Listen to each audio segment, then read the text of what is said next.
E vamos de imediato para a segunda palestra do dia, que terá como título Mecanismos versus Princípios de Manejo das Etiologias Clássicas da ICFEP, Obesidade, Diabetes e Hipertensão, e que terá como palestrante o Dr. Luiz Eduardo Paim Holdi, que é professor associado de Medicina Interna da Faculdade de Medicina da Universidade Federal do Rio Grande do Sul e professor do programa de pós-graduação em Cardiologia também da Universidade Federal do Rio Grande do Sul. E, além disso, é cardiologista e ecocardiografista do Hospital Moinho de Ventos. Holdi.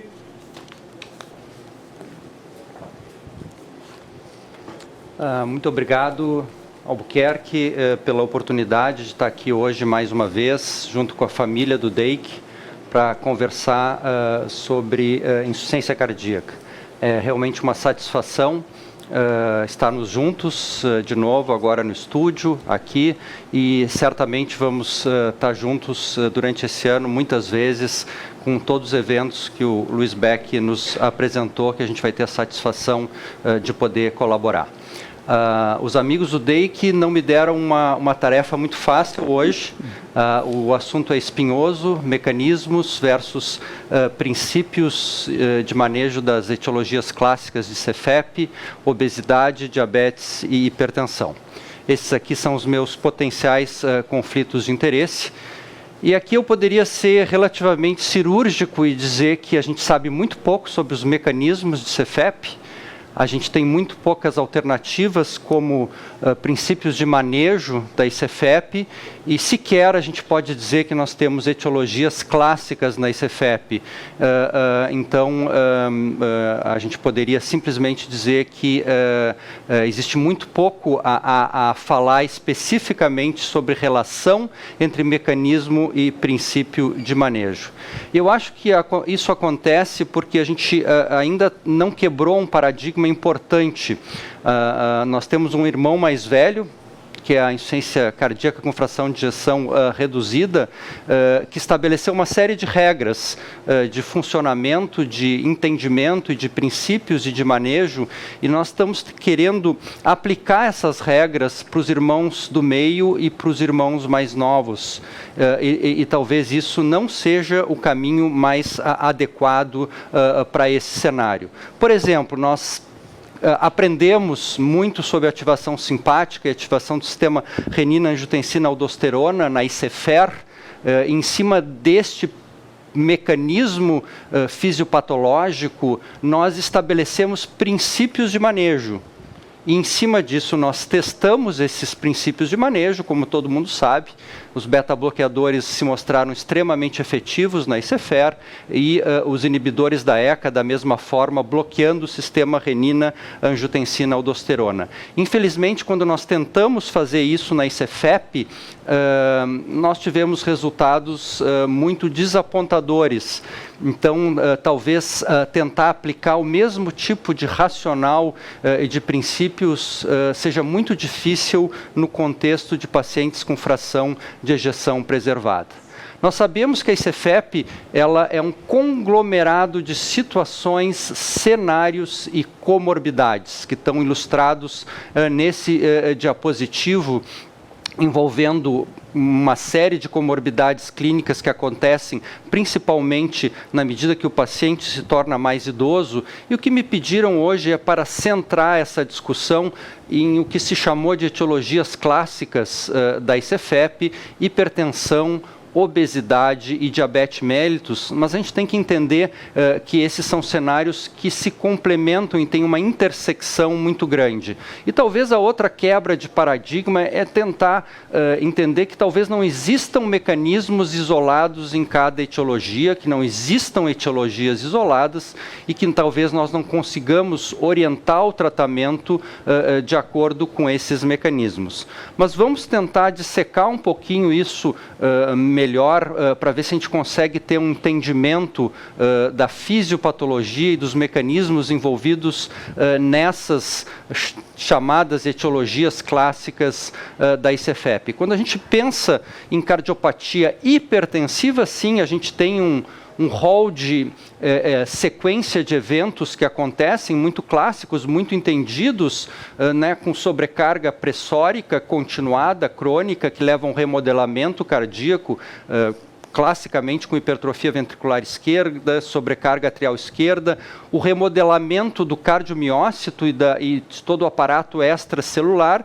Isso culmina, então, com o remodelamento cardíaco, aumento de pressões, liberação de peptídeos natriuréticos e a congestão clínica que a gente identifica no paciente com ICFEP, frequentemente se associa com fibrilação atrial, se mantém uma fração de ejeção normal ou quase normal, mas já se sabe que outros marcadores de contratilidade, como o strain longitudinal global, podem estar reduzidos nesse cenário. Na miocardiopatia de obesidade e diabética, a gente já tem muito mais dúvida em relação aos mecanismos.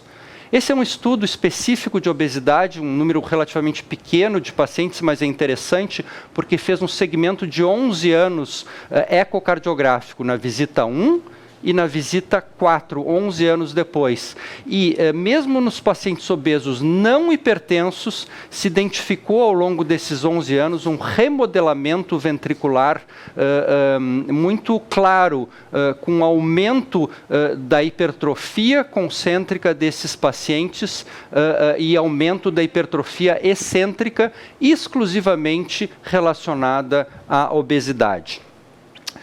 O professor Milton Packer, que é conhecido de todos, ele se dedica muito a tentar entender mecanismos relacionados à insuficiência cardíaca com fração de ejeção preservada relacionada com a obesidade. E ele lança uma plataforma teórica de uma série de mecanismos que poderiam estar envolvidos com obesidade, com disfunção do adipócito, aumento de leptina, aumento de angiotensina 2 e neprilisina, e tudo isso culminando com uma grande expressão de aldosterona no organismo. Da mesma forma, a obesidade pode se relacionar com ativação simpática, aumento de sinalização de receptores mineralocorticoides, aumento de neprilisina e leptina, culminando com fibrose cardíaca. E aqui, então, a gente abre o cenário para atuação e um princípio de manejo que seria o bloqueio da angiotensina 2 e da neprilisina, aqui então com sacubitril valsartana, e o bloqueio da aldosterona e dos mecanismos relacionados com a ativação com a espironolactona. Então existe um racional na obesidade que talvez a atuação, em especial de bloqueios da aldosterona, poderiam ser bastante efetivos. Por outro lado, no paciente ou na dita cardiomiopatia diabética, nós também temos uma série de potenciais mecanismos celulares que poderiam estar relacionados a um tipo de terapêutica farmacológica. Se sabe que o paciente diabético tem uma série de alterações relacionadas ao sistema de renina-angiotensina-aldosterona, inflamação, ativação de plaquetas, aumento de lipídios, aumento de espécies reativas de oxigênio. Esses mecanismos atuariam no cardiomiócito, levando a alterações mitocondriais, deposição de lipídios, alteração do sistema retículo endoplasmático, levando a uma injúria tóxica da hiperglicemia, com inflamação miocárdica, fibrose, disfunção contrátil, apoptose e doença microvascular. Em cima desses mecanismos, existe uma proposição de atuação de uma série de fármacos. No lado direito desse diapositivo, mostrando os pontos de intersecção desses mecanismos com os fármacos tradicionalmente que nós usamos no tratamento da insuficiência cardíaca, e à esquerda com terapias antidiabéticas que são usadas comumente na área clínica. Bom, mas de fato essas chamadas etiologias, elas não acontecem de uma forma isolada, e talvez o caminho aqui seja realmente, como o professor Evandro colocou, identificar fenótipos em clusters que sejam distintos dentro dos pacientes com insuficiência cardíaca com fração de ejeção preservada. Esse é um estudo de quase 7.000 pacientes sueco, então mostrando uma população grande de insuficiência cardíaca com fração de ejeção preservada, com uma técnica estatística, isso que se chama análise de classe latente, identificar características não claras que coloquem ele em subgrupos, aqui 5 clusters, aqui são algumas características, eu pontuo aqui o paciente obeso, o paciente diabético hipertenso, o idoso também, mostrando que no 5º cluster, bem à direita, existe uma conjuntura de associação desses fatores, com mais de 80%, 60% dos pacientes acumulando esses fatores, e a gente consegue daí, em cima dessa identificação de fenogrupos, aqui em 5 clusters, avaliar o prognóstico desses pacientes. E justamente o cluster 5 é aquele que tem a conjuntura de pacientes idosos, hipertensos, diabéticos e que tenham obesidade, que tem o prognóstico pior dentro desse tipo de análise. Uma outra forma, isso aqui é uma subanálise do TopCat, também tentando identificar fenogrupos específicos dentro da insuficiência cardíaca com fração de ejeção preservada. Eles tentaram avaliar esses fenogrupos e o tipo de resposta que cada fenogrupo teve com o uso da espironolactona, que foi o princípio ativo estudado no TopCat. Primeiro se viram 3 fenogrupos: o paciente mais que não é obeso, que não tem diabetes, que não é idoso, um pouco mais hipertenso, com um prognóstico melhor. O segundo fenogrupo, caracterizado pelo paciente mais idoso. E o terceiro, que é o que tem o pior prognóstico, o paciente caracterizado por obesidade e diabetes. E aqui eles analisaram esses 3 fenogrupos em relação à resposta à espironolactona. O fenogrupo 1 e 2 não teve resposta, e aquele que teve mais resposta à espironolactona, estatisticamente significativa, foi aquele caracterizado por diabetes e sobrepeso, e que vai ao encontro da hipótese lançada pelo professor Milton Packer. Uma outra alternativa que a gente pode tentar entender isso é tentar avaliar o grau de comorbidade que os pacientes têm. Esse é um estudo que eu participei, analisando o grau e a sobrecarga de comorbidades cardíacas e não cardíacas numa análise conjunta do Paragon e do Paradigm. E a gente analisou o Score Magic, que tem 13 características, dentro delas idade avançada, diabetes, obesidade, e analisamos como é que se comportava o Magic Score e esses subgrupos de burden de doença demográfica, cardíaca e não cardíaca, mostrado no gráfico de cima da esquerda. Mostramos que, de acordo com o aumento do Magic Score, se aumenta o risco de mortalidade, e de forma interessante, aqui o efeito do sacubitril/valsartana, ele fica mais acentuado quando existe uma predominância de comorbidades cardíacas, e quando a gente tem uma predominância de comorbidades outras, se perde o efeito da droga, mostrando que quanto mais carga de comorbidade, talvez o tratamento seja menos impactante. Uma outra forma de ver isso é tentar ver um ponto de convergência que, quem sabe, a gente testa simplesmente uma droga que seja ao mesmo tempo antihipertensiva, reduza o peso e tem efeito sobre o diabetes. E essa droga, todo mundo sabe, ela existe, né? Foi testada no Emperor Preserved, a empaglifosina. As glifosinas têm esse efeito de atuar sobre o diabetes, sobre a obesidade e sobre a hipertensão, elas reduzem a pressão, e nós tivemos então o primeiro estudo clínico que mostrou resultados estatisticamente significativos, impactantes sobre hospitalização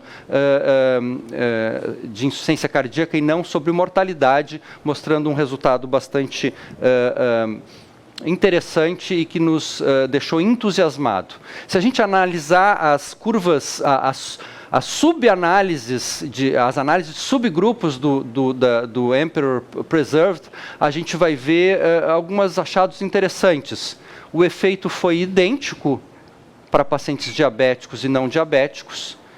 O efeito, na verdade, foi maior nos pacientes não obesos, e o efeito também foi um pouquinho maior nos pacientes não hipertensos. De fato, os subgrupos que mais se beneficiaram aqui foram aqueles com fração de ejeção levemente reduzida e os pacientes com aquele fenogrupo de idosos. Então, para finalizar a minha apresentação, agora já completamos 15 minutos, as mensagens finais, talvez a gente tenha que quebrar o paradigma do irmão mais novo, do irmão do meio em relação ao irmão mais velho. Talvez nós não tenhamos etiologias clássicas, nós temos que caminhar para essa estratégia de avaliação de fenotipos, fenogrupos, e ver aqueles que vão ter respostas, e talvez ter uma visão mais pragmática e procurar estudos que realmente nos demonstrem benefícios claros sobre desfechos impactantes. Muito obrigado pela atenção de todos. Obrigado, professor Albuquerque. Rodi, excelente palestra, e saiba que para as missões espinhosas se escolhe os melhores soldados, e você saiu muito bem, então, nessa missão espinhosa. Agradeça o título do tema ao Dansman, que presenteou você nesse dia de Grenal com esse tema. Nós vamos ter um breve intervalo agora, e logo em seguida nós teremos a mesa redonda, a identificação do paciente com ICFEP, que será feita através da apresentação de um caso clínico. Então teremos um breve intervalo e voltamos já.